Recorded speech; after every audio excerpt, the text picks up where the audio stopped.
मैं सबसे पहले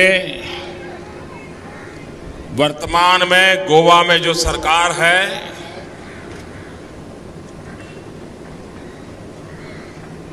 उस सरकार को बधाई देना चाहता हूं, गोवा वासियों को बधाई देना चाहता हूं, क्योंकि ये 5 वर्ष गोवा के विकास के वर्ष रहे हैं। एक ऐसी मजबूत नींव वर्तमान सरकार ने रखी है जिस पर आने वाले दिनों में विकास की भव्य इमारत बनाने का हमारा सपना है।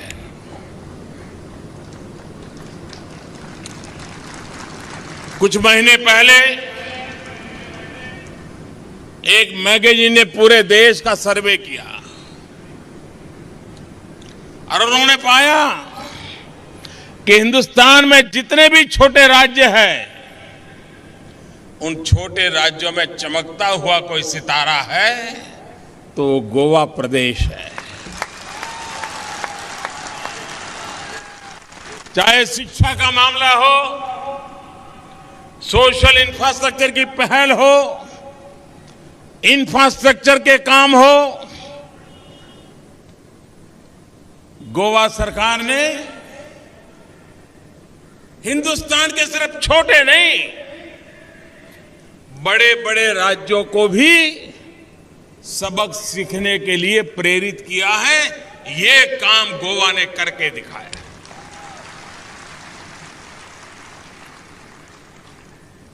कभी कभी हम क्रिकेट को देखने के लिए स्टेडियम बैठे होते हैं तो उतनी बारीकी का पता नहीं चलता है जितना दूर घर में बैठकर के कोई टीवी पर देखता है। उसको बराबर समझ आती है बॉल कैसे जा रहा है, कहां कैच किया जा रहा है, फील्डर क्या कर रहा है, क्योंकि दूर से कैमरा लगे होते हैं, बराबर दिखाई देता है। मैं दिल्ली में बैठा हूं, मुझे गोवा पूरा पूरा दिखता है और जब प्रगति की बातें देखता हूं इतना संतोष होता है, इतना आनंद होता है। कोई क्षेत्र अछूता नहीं रहने दिया गया है। सर्वांगीण विकास किसको कहते हैं, ये गोवा की वर्तमान सरकार ने उत्तम उदाहरण प्रस्तुत किया है। भाइयों बहनों, बहुत वर्षों से गोवा को एक बीमारी लगी हुई है। ये चुनाव उस बीमारी से गोवा को मुक्त करने का चुनाव है।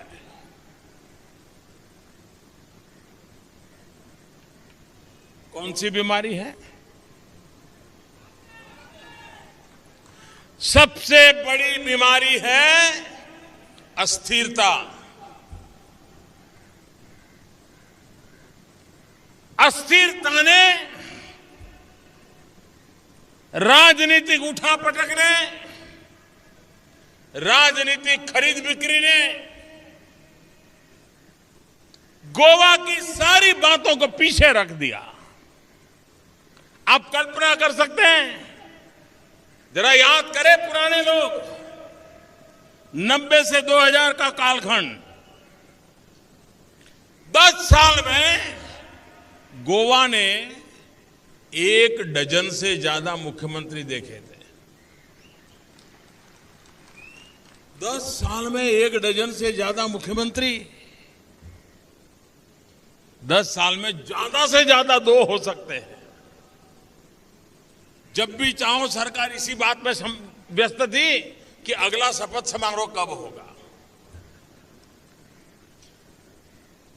और इसने गोवा को बहुत पीछे छोड़ दिया।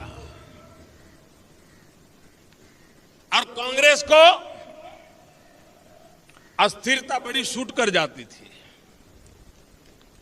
क्योंकि अस्थिरता के नाम पर वो लोगों को कहते थे इधर अस्थिरता के नाम पर खरीद बिक्री चलती थी और जनता को समझाते थे कि नहीं क्या करे भाई, अब मिश्र सरकार है, वो साथी दल वाले मानते नहीं हैं, इसलिए कुछ काम होते नहीं है, बच जाते थे। बड़ी मुश्किल से 5 साल पहले आपने स्थिर सरकार देने का एक प्रामाणिक प्रयास किया। गोवा के नागरिक इस बात को समझ गए, लेकिन फिर भी कुछ कमी रह गई थी और इसलिए आपने देखा अपने स्वार्थ के खातिर आखिर में भाग ही गए। भाइयों बहनों, गोवा इस बात की अब गलती न करे, पूर्ण बहुमत दे, कंफर्टेबल मेजॉरिटी दे। मैं आपको वादा करता हूं, अगर आप हमें कंफर्टेबल मेजॉरिटी देंगे, हम गोवा को हिंदुस्तान का सबसे कंफर्टेबल स्टेट बना देंगे।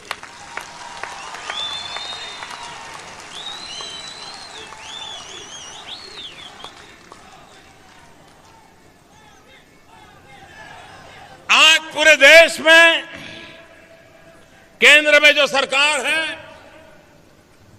वो टूरिज्म पर बल दे रही है और लोगों को लगता था टूरिज्म खत्म हो जाएगा, नोटबंदी के कारण तो बिल्कुल ही बंद हो जाएगा। उनकी बोलती बंद हो गई।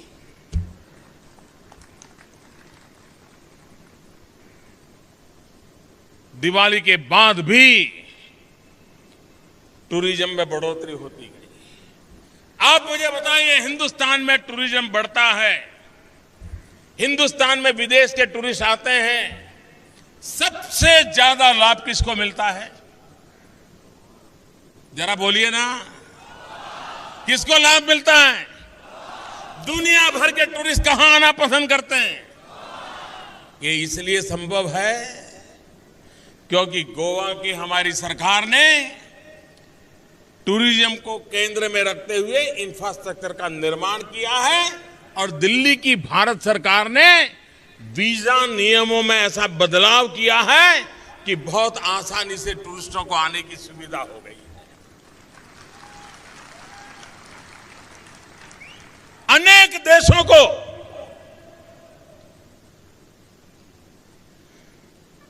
अराइवल वीजा देने की शुरुआत कर दी, अनेक देशों को ऑनलाइन ई वीजा देने की जरूरत कर दी।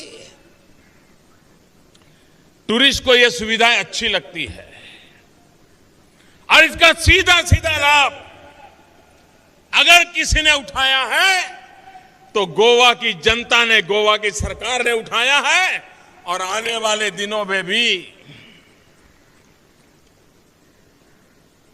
टूरिज्म के लिए पहले क्या होता था, सिर्फ टीवी पे एडवर्टाइजमेंट आ जाए तो उनको लगता था कि टूरिज्म बढ़ जाएगा। अब हिंदुस्तान में ही आप एडवर्टाइजमेंट दिखाते रहोगे, कलाकारों को लाकर के दिखा दोगे, तो विदेश का टूरिस्ट आएगा क्या? ये पुरानी सरकार को इस बात की समझ नहीं थी जी। वो यहां पर टीवी पे खर्चा करते थे। अगर टूरिज्म बढ़ाना है तो विदेशों में ताकत लगानी होती है, विदेशों से आने वाले लोगों की संख्या बढ़ानी होती है, विदेशों से आने वाले लोगों को प्रेरित करना होता है।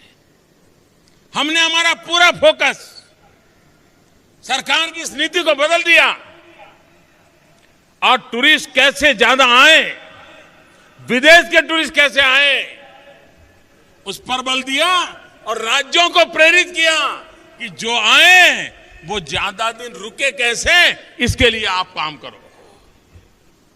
ऐसा मेलजोल के साथ चल रहा है कि आज देश में टूरिज्म तेज गति से बढ़ रहा है। और उस टूरिज्म का लाभ सबसे ज्यादा गोवा को मिलता है। टूरिज्म एक ऐसा क्षेत्र है जिसमें सबसे कम पूंजी निवेश के भी आगे बढ़ाया जा सकता है। कम इन्वेस्टमेंट में ज्यादा रोजगार की संभावना टूरिज्म में होती है। हर कोई कमाता है।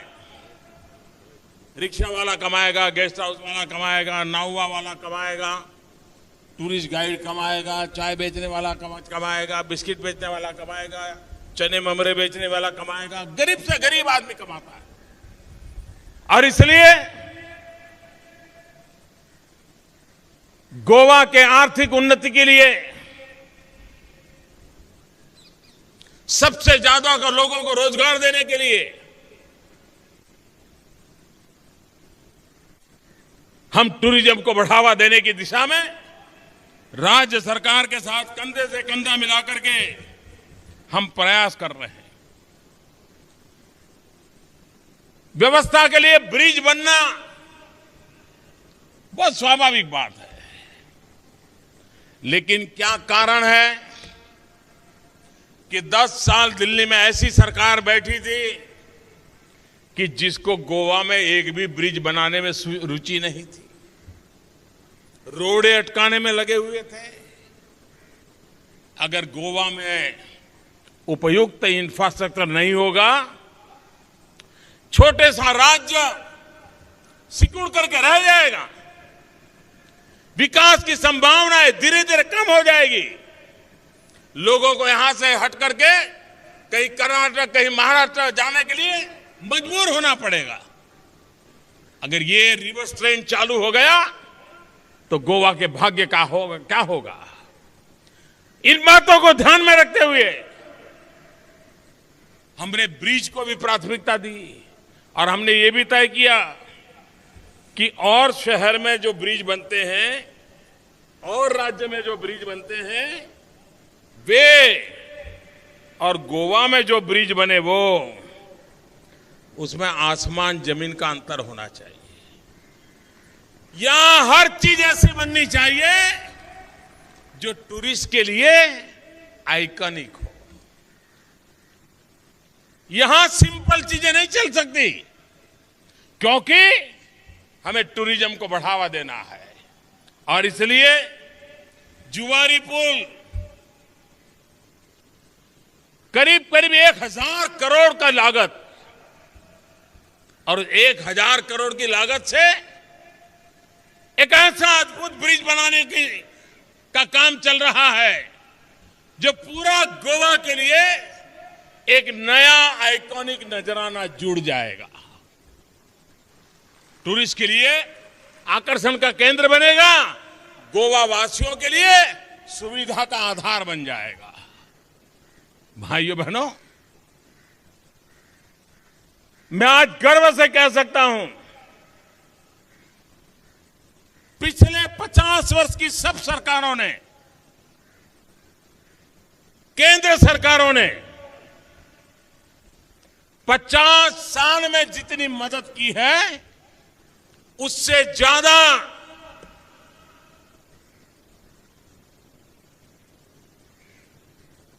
पच्चीस महीने में हमारी सरकार ने गोवा को मदद की है। आप कल्पना कर सकते हैं, एक तरफ 50 साल का टोटल और दूसरी तरफ 25 महीने का टोटल। ये गति है हमारी, ये हमारी दिशा है। और इसलिए भाइयों बहनों, मैं गोवा वासियों से आज विशेष आग्रह करने आया हूं। 4 तारीख को हम मतदान करेंगे, और गोवा को एक दुर्भाग्य है, यहां अच्छा करने का उमंग वाले नेताओं से ज्यादा दूसरे का बुरा करने में आनंद आने वाले नेताओं की संख्या ज्यादा है। उनको इस बात में आनंद नहीं आता कि भाई चलो गोवा का भला हो। ये भी नहीं है कि मैं कुछ अच्छा करूंगा। उनका तो यही है, मैं मरूं तो मरूं लेकिन तुझे न छोड़ू। मेरे गोवावासी, ये जो वोट कटाऊ लोग हैं ना, वोट काटने वाले लोग, ये लोकतंत्र का जेब काट लेते हैं।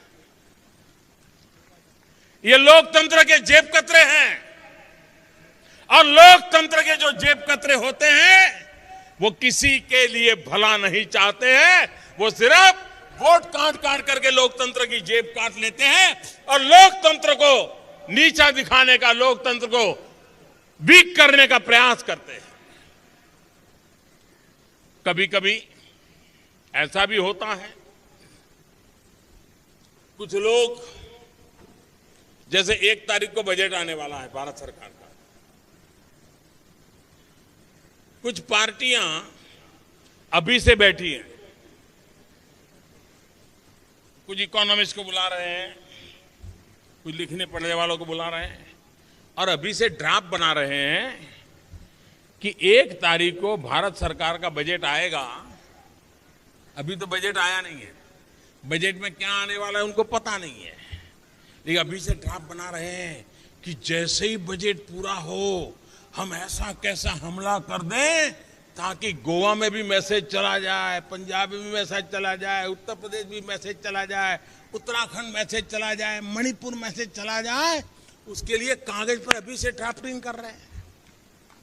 बजट आने के बाद कोई प्रतिक्रिया दे तो हम समझते हैं, विपक्ष आलोचना करे ये भी समझते हैं, लेकिन अभी से वो मेहनत, वित्त मंत्री बजट के लिए जितनी मेहनत कर रहे हैं उससे ज्यादा इस सरकार को बुरा भला कहने का मौका ढूंढने वाले लोग अभी से इतनी मेहनत कर रहे हैं कि बजट के खिलाफ क्या बोलना।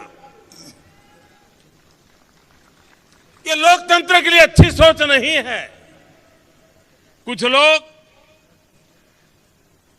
पराजय सामने दिखता है तो पराजय अपने सर पर ना आए इसलिए पहले से माहौल बना देते हैं। जब उनको पता चल जाता है, आपने देखा होगा कुछ बच्चे एग्जाम में अगर ठीक नहीं कर रहे हैं तो कहते हैं कि टीचर ने पढ़ाया नहीं था। माँ बाप भी कहेंगे नहीं नहीं ये स्कूल बेकार है, हमारा बच्चा, फिर कहेंगे नहीं नहीं वो एग्जामिनर जो था ना उसने ठीक देखा नहीं इसलिए बच्चे के मार्क्स कम आए। कभी ये नहीं देखते कि उनके बच्चे ने पढ़ाई की थी कि या नहीं की थी, लेकिन कारण ढूंढते हैं। यहां भी मैं देख रहा हूं, इस चुनाव में मैंने एक पार्टी का बयान पढ़ा, वो कह रहे थे हमें आश्चर्य है पंजाब और गोवा का चुनाव साथ साथ क्यों आया, दोनों 1 तारीख क्यों, एक ही 4 तारीख को कैसे आ गया, और दोनों बिल्कुल शुरू में कैसे आ गए। ये तो पीएमओ ने इलेक्शन कमीशन पर दबाव डाला है इसलिए आ गया है। मतलब पराजय की तैयारियां चल रही है, बहाने ढूंढे जा रहे हैं। हार जाएंगे तो क्या कहेंगे, इलेक्शन कमीशन ने डेट ऐसी दे दी इसलिए हार गए। क्या चुनाव में, लोकतंत्र में लड़ाई ऐसे मुद्दों पे करोगे कि इलेक्शन के कमीशन ने डेट कौन सी दे दी? अगर एम्पायर पर ही भरोसा नहीं करते हो तो खेल के मैदान में आते क्यों हो?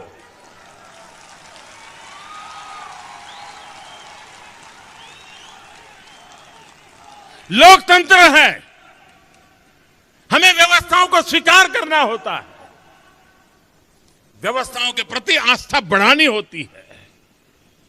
अगर व्यवस्थाओं पर आस्था तोड़ देंगे तो सामान्य व्यक्ति का विश्वास डिग जाएगा। लेकिन भाइयों बहनों, राजनीति को इतने नीचे स्तर पर ले जाने का प्रयास हो रहा है कि जिसके कारण सार्वजनिक जीवन के मूल्य, उसको गिराने के लिए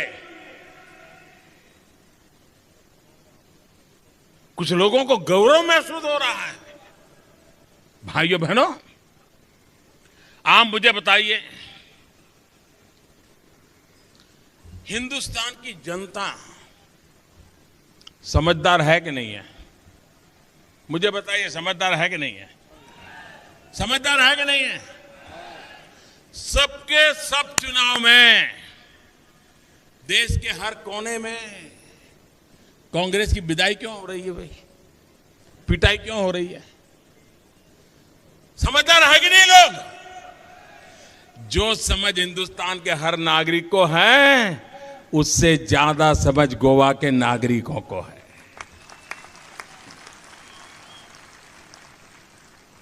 गोवा का नागरिक कांग्रेस के कुशासन को देख चुका है, भ्रष्टाचार की पाप लीला को भुगत चुका है, खरीद बिक्री के खेल देखे हैं। अब कभी भी हम गोवा को ऐसी मुसीबतों में फंसने नहीं देंगे। ये इस चुनाव के अंदर आप लोगों को निर्णय करना है। भाइयों बहनों, राजनीतिक विचार हो सकते हैं, राजनीतिक मतभेद हो सकते हैं, निर्णयों की आलोचना हो सकती है, लोकतंत्र में वो स्वाभाविक भी है।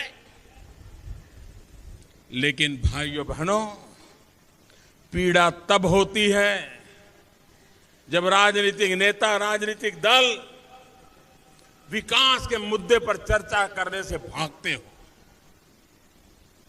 देश में चुनाव विकास के मुद्दे पर लड़े जाने चाहिए। देश में सरकारों की कसौटी विकास के तराजू से तोलनी चाहिए। हिंदुस्तान के सामान्य मानवी के जीवन में बदलाव तभी आने वाला है। भाइयों बहनों, आज दुनिया देख रही है कि हिंदुस्तान में वर्षों के बाद एक ऐसी सरकार आई है जिसमें हिम्मत है, हिम्मत से फैसले भी लेते हैं।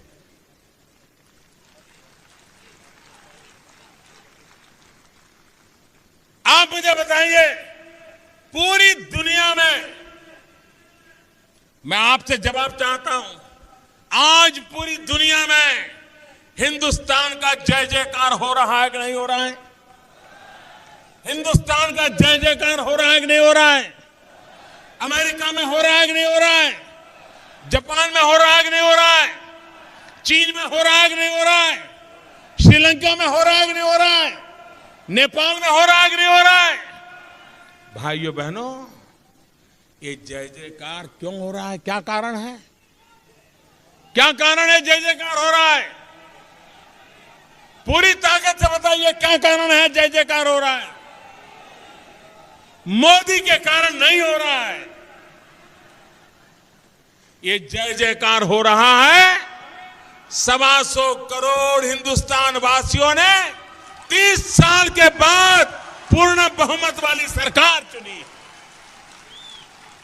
अगर दिल्ली में अस्थिर सरकार होती तो आज विश्व हिंदुस्तान की तरफ जिस प्रकार से देख रहा है, नहीं देखता।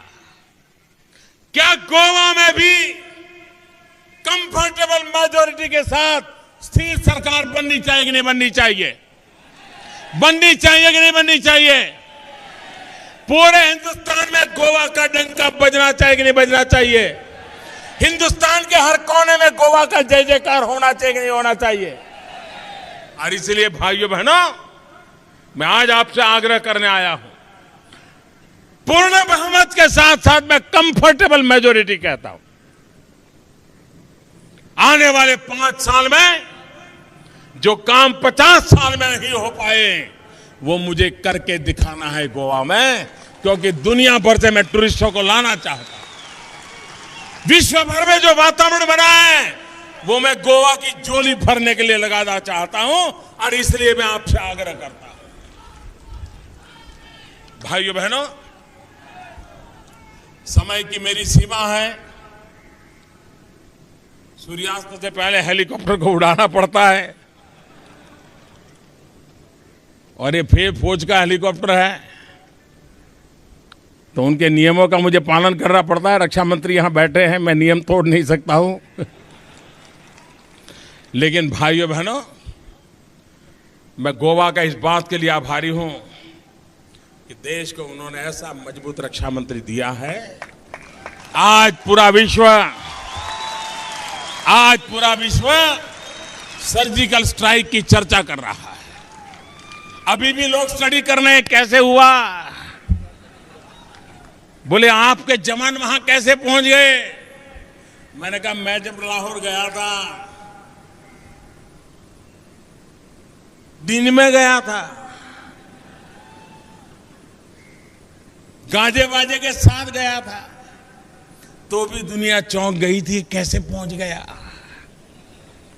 मैंने कहा भाई, अगर हिंदुस्तान एक बार ठान लेता है तो उसके जवान पराक्रम करके दिखाते हैं, देश की शान बढ़ा देते हैं। इस देश में गरीबी हटाने के भाषण करने की फैशन हो गई है, भ्रष्टाचार हटाने के भाषण करने की फैशन हो गई है। लेकिन अगर भ्रष्टाचार हटाने के लिए कोई कदम उठाया जाए तो उनको पता चलता है ये पहला हमला हमारे पर ही हो गया। आपके पड़ोस में कर्नाटक में कांग्रेस के मंत्री के घर से 150 करोड़ से ज्यादा नई नोटें, काला धन, सोना। क्यों भाई? और आपने देखा होगा कर्नाटक सरकार को कोई परेशानी नहीं है, वो तो होता रहता है। उस मंत्री को अभी तक इस्तीफा भी नहीं लिया गया है, उस मंत्री के खिलाफ नोटिस भी नहीं दी गई है। क्या आप ऐसे भ्रष्टाचार को गोवा में लाना चाहते हो? ऐसे पनपाना चाहते हो? भाइयों बहनों, उदाहरण बहुत काफी होते हैं। सारे देश में भ्रष्टाचार के खिलाफ मैंने एक मुहिम छेड़ी है, और छोटा आदमी भ्रष्टाचार में लिप्त नहीं होता है। बड़े बड़े कद्दावर लोग होते हैं, और ये मेरे पर जो जुल्म हो रहा है ना, ये जुल्म इसी बात का हो रहा है कि मेरे से उनको परेशानी हो रही है। 70 साल तक जो जमा किया है वो मोदी निकाल रहा है, इसलिए परेशानी हो रही है। भाइयों बहनों, ये सरकार गरीबों के लिए है। गरीबी से मुक्त हिंदुस्तान बनाने के लिए एक के बाद एक ठोस कदम उठाए जा रहे हैं, ताकि गरीब की जिंदगी में बदलाव आए। और इसलिए भाइयों बहनों, हमारे कदम कठोर होंगे, लेकिन देश की भलाई के लिए होंगे, राजनीतिक स्वार्थ के लिए नहीं होंगे। देश को भ्रष्टाचार से मुक्त कराने के एक ईमानदार प्रयास का हिस्सा होंगे।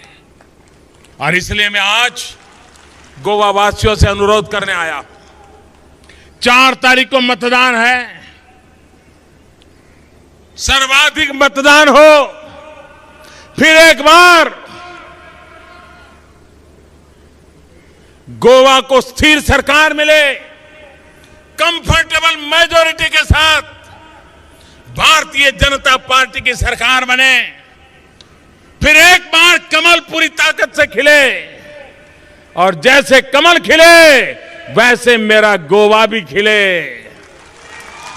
भाइयों बहनों, इसी एक अपेक्षा के साथ मैं फिर एक बार यहां के सभी नेताओं को बधाई देता हूं, उनके पुरुषार्थ को बधाई देता हूं। गोवा को आगे बढ़ाने के लिए उन्होंने जो कोशिश की है उसको बधाई देते हुए मेरी बात को पूर्ण करता हूं। मेरे साथ पूरी ताकत से दोनों हाथ ऊपर करके बोलिए, भारत माता की, भारत माता की, भारत माता की। धन्यवाद।